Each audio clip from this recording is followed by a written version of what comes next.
Aucune puissance dans ce monde, même dans le monde spirituel, ne peut arrêter une prophétie. Alléluia. Les hommes ont tenté d'arrêter les prophéties, mais ils n'ont pas pu. Parce que la prophétie de Dieu est puissante. Alléluia. Et ce soir, nous allons partager la tempête révèle la solidité de notre embarcation. La tempête révèle la solidité de notre embarcation. Alléluia. Dieu nous a appelés pour vivre des grandes choses. Dieu ne nous a pas appelés pour vivre des petites choses. Et vous savez que Dieu emploie un langage au moyen de la parole de Dieu pour nous amener à comprendre son langage. Alléluia. Parce qu'en réalité, la Bible n'est pas le langage de Dieu. Alléluia. Voilà pourquoi il dit que la lettre tue, mais ce qui fait vivre l'homme, c'est la révélation. Alléluia. La Bible est un moyen que Dieu utilise pour nous faire grandir. Grandir pour atteindre la stature de parler avec Dieu comme étant des amis, comme étant des véritables enfants de la promesse de Dieu. Alléluia. Voilà pourquoi il est important pour nous de toujours lire la parole de Dieu. Parce que celui qui n'a pas la connexion de la parole de Dieu ne peut jamais grandir, ne peut jamais comprendre, ne peut jamais savoir ce qu'il est ou ce qu'elle est réellement avec ce Dieu que nous prions tous les jours. Alléluia. La tempête révèle la solidité de notre embarcation. Alléluia. Nous sommes en pleine marche. Soulignez que Dieu appelle le peuple d'Israël. Il appelle ce peuple le chemin qui devait regagner leur ville ou leur pays où devait couler le lait et le miel était un chemin de 3 à 4 jours. Mais Dieu ne permet pas que ce peuple passe par ce chemin court, il permet qu'il passe par un chemin qui devait durer 40 ans. Alléluia. Pourquoi? Parce que Dieu voulait former ce peuple. Voyons l'importance de Canaan.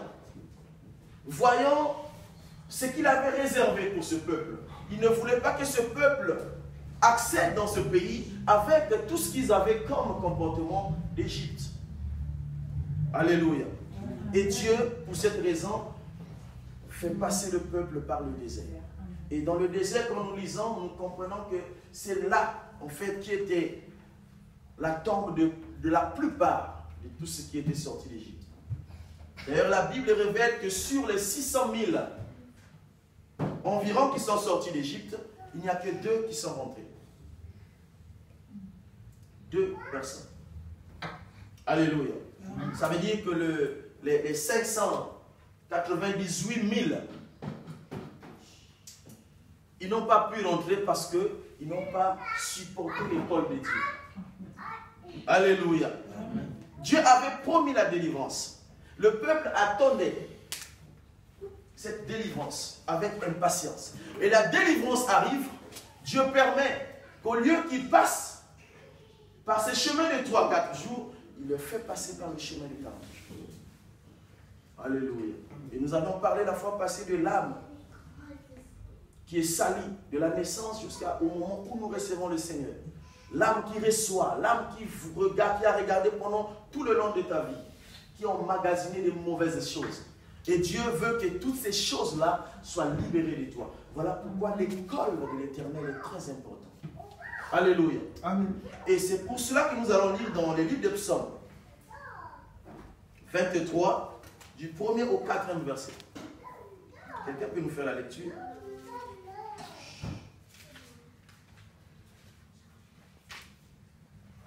Dieu parle par un homme. Psaume 23, de 1 à 4. Psaume 23, du verset 1 au verset 4. Cantique de degré L'Éternel est mon berger, je ne manquerai de rien. Il me fait reposer dans le vert pâturage. Il me dirige près des eaux paisibles. Il restaure mon âme, il me conduit dans les sentiers de la justice. À cause de son nom, quand je marche dans la vallée de l'ombre de la mort, je ne crains aucun mal, car tu es avec moi, et ta houlette et ton bâton me rassurent. C'est David qui est en train de chanter, qui est en train de parler. Et vous savez, David lui-même étant que berger. Parce que nous avons dit, d'entrée en jeu, que Dieu, il parle par un langage afin de nous amener à comprendre ce qui est spirituel. Là, David, autant que berger, il avait la maîtrise de la matière. Il savait ce que c'est qu'un berger et ce que c'est qu'une brebis. Alléluia. La preuve en est que quand il se présente devant Saoul, il présente ce que lui, autant que berger. La Bible dit que tous ces hommes avaient peur d'affronter Goliath, mais lui, quand il arrive, la preuve qui a fait que Saoul cède à ce que lui, il combat contre Goliath, c'est qu'il avait présenté un aspect. Alléluia. Il a dit que pendant que j'étais en train de perdre les brebis, il démontre comment il avait arrêté et tué un ours et un lion. Et c'est ça en fait qui avait plu à cet homme. Et cet homme, vous savez, comme toujours, quand quelqu'un qui a fait la géographie vous explique la géographie, il faut être attentif parce que la personne a la maîtrise de la matière. C'est comme un avocat, il vous parle des lois, il faut l'écouter et comprendre que ce qu'il dit, c'est ce qu'il a étudié toute sa vie. Alléluia. C'est des gens, quelqu'un qui connaissait ce qui se passait entre le berger et la brebis. Et cet homme change de forme. Il devient cette fois-ci brebis et il est en train de regarder un berger plus élevé que lui. Et c'est ce qu'il explique dans le passage. Alléluia. Amen. Connaissant tout ce qu'il a œuvré, autant que berger, sur les brebis, et il élève l'équivoque. Il se met en position de brebis afin de nous faire comprendre, en fait, tout ce qu'il avait fait, c'était autant qu'homme. Il pouvait aussi faillir. Mais le bon berger ne peut jamais faillir.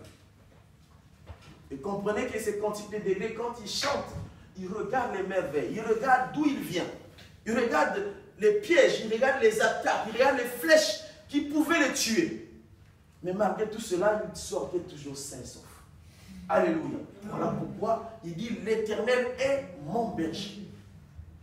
Et je ne manquerai de rien. C'est ça le problème de nous chrétiens aujourd'hui. Nous croyons en un Dieu qui est capable de tout faire dans notre vie. Mais il y a des moments où nous ignorons le Dieu que nous avons choisi. Cet homme énumère que lui, il est le bon berger. Et je ne manquerai de rien. Il cite, quand vous lisez jusqu'au verset 4, il dit, il me donne tout ce qui est nécessaire.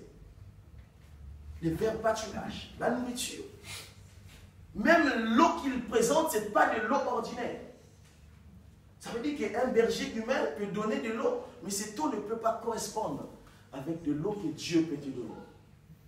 Alléluia. Il dit, il restaure mon âme. Il restaure mon âme. Vous savez, restaurer, c'est rendre à l'état initial. Ça veut dire que même quand tu perds, même quand tu pêches, Dieu est capable de restaurer, de te remettre dans ta position initiale.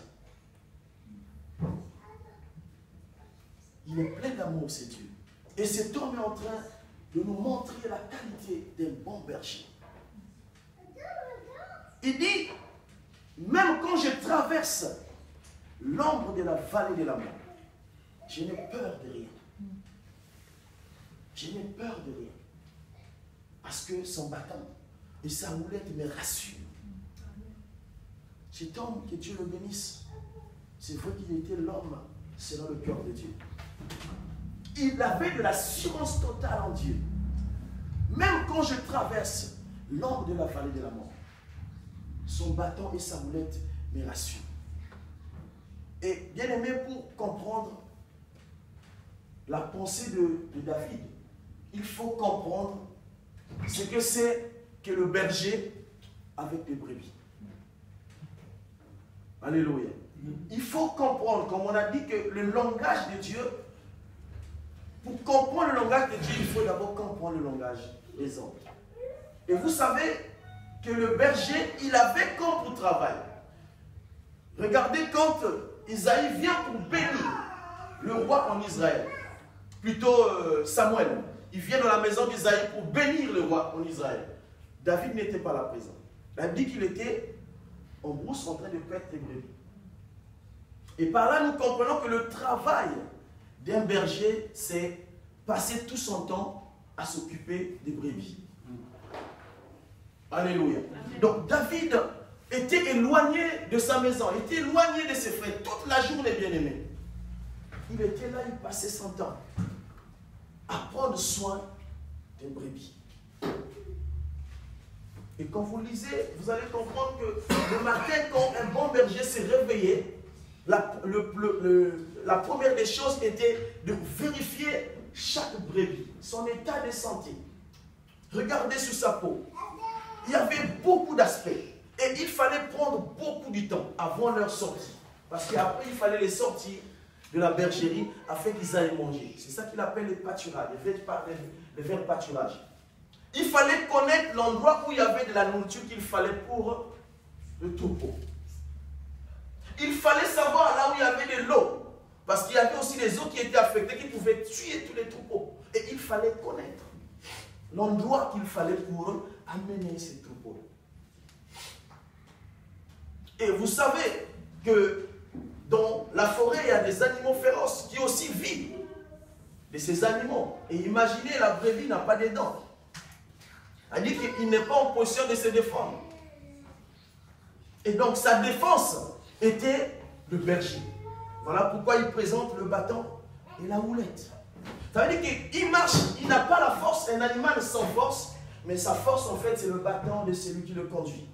Sa force c'est la houlette de celui qui le conduit.